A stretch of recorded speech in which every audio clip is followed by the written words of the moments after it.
This is the single slit diffraction interactive calculator, which analyzes light diffraction patterns through narrow apertures.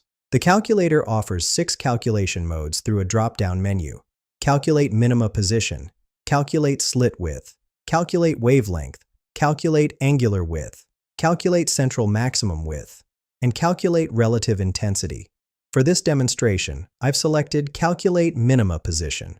The input fields include wavelength lambda in meters, slit width A in meters, minima order m as an integer, angle theta in degrees, screen distance L in meters, and phase parameter beta as a dimensionless value. Let me walk through an example. I'll enter 0.000633 for the wavelength, representing red laser light.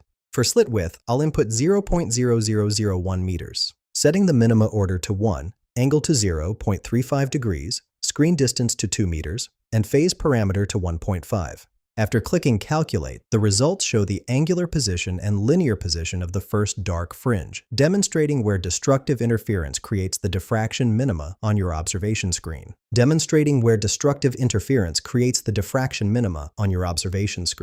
Find the link in the description below.